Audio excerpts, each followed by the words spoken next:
ante Tomic. Y con el 88, Adam Hanga. Entrenador Daniel Miner.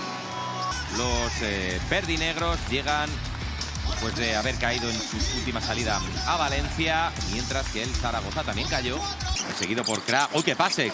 Para Dublevich, yo creo que se la ha dado entre las piernas. No sé si se la ha dado entre las piernas a Pustoboy, pero el robo, bueno, ahí... Bueno. ¡Qué contraataque sensacional! Acción entre tres.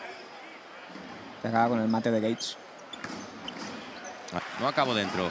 Ha entrado en Gilson Bango, porque sale Zaragoza. Bueno. Y ahora el mate de Joanqui Mencía. También de jugadores más jóvenes, como también le toca ante Tomic. Atacando Casademón, Zaragoza, atacando y consiguiendo la canasta. Buenos fundamentos de J. Slaughter. Pues la jafería en Zaragoza. Ahí, bueno, qué bien el pase de Tomic para Kaiser Gates. Dodson, Tomic. El tiro de Tomic adentro. Pues ahí está, la Peña que gana por 7. Se aguantó el Juventud. Belhains. Wow. Calidad y carácter ahora del canadiense. 82-85. La presión. Hanga para Gates. ¡Ojo! La ha robado Spisu.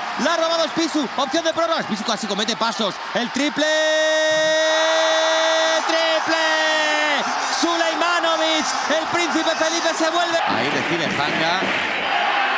Revisión arbitral para ver el funcionamiento del reloj. Y el balón que le llega a Suleiman.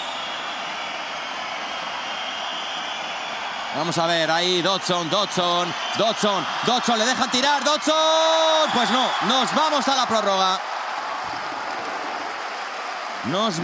la prórroga. Y haya salido después liberado. 22 puntos para Cassius Robertson.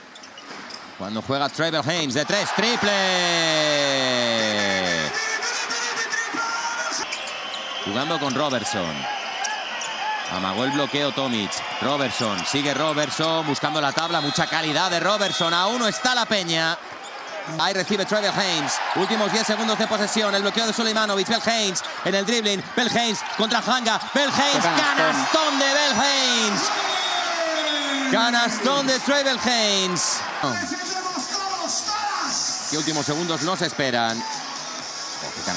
Ahí va, Dodson, se deja el balón atrás, el balón, Tomic, ¡no! Ha ganado Casademón Zaragoza.